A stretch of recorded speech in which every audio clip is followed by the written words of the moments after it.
আসসালামু আলাইকুম রহমতুল্লাহি ওয়া সূরা ইউসুফের 101 নম্বর আয়াত থেকে 111 নম্বর আয়াতের বাংলা অনুবাদ।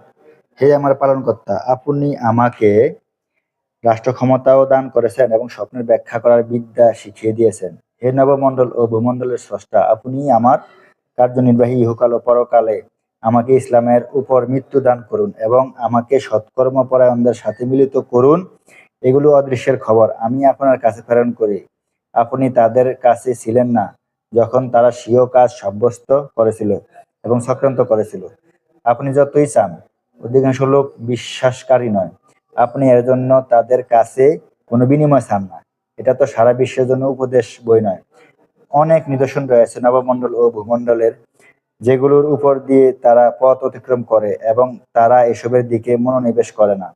অনেক মানুষ আল্লাহর প্রতি বিশ্বাস স্থাপন করে, কিন্তু সাথে সাথে শিরকও করে। তারা কি নির্ভীক হয়ে গেছে এই বিষয়ে যে আল্লাহর আযাবের কোনো বিপদ তাদেরকে আবৃত করে ফেলবে, অথবা তাদের কাছে হঠাৎ কিয়ামত এসে যাবে, অথচ তারা টেরও পাবে না? বলে দিন, এটা আমার পথ, আমি আল্লাহর দিকে বুঝে শুনে দাওয়াত দেই, আমি ও আমার অনুসারীরা। আল্লাহ পবিত্র, আমি মুশরিকদের অন্তর্ভুক্ত নই। আপনার পূর্বে আমি যতজনের কাছে ওহী প্রেরণ করেছি, রাসূল করে পাঠিয়েছি, তারা সবাই পুরুষ ছিলেন জনপদবাসীদের মধ্যে থেকে। তারা কি দেশ বিদেশে ভ্রমণ করেন না, যাতে দেখে নিত কিরূপে পরিণত হয়েছে তাদের যারা পূর্বে ছিল। মুত্তাকীদের জন্য পরকালের আবাসই উত্তম। তারা কি এখনো বুঝে না?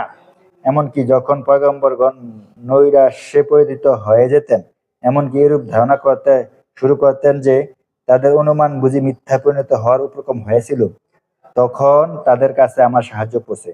অতঃপর আমি তাদের চেয়েছি, তারা উদ্ধার পেয়েছে। আমার শাস্তি অপরাধী সম্প্রদায় থেকে প্রতিহত হয় না। তাদের কাহিনীতে বুদ্ধিমানদের জন্য রয়েছে প্রচুর শিক্ষণীয় বিষয়। এটা কোনো মন গড়া কথা নয়, কিন্তু মুমিনদের জন্য পূর্বেকার কালামের সমর্থন এবং প্রত্যেক বস্তুর বিবরণ, রহমত ও হাদায়াত। আসসালামু আলাইকুম রহমতুল্লাহি ওয়া বারাকাতুহু।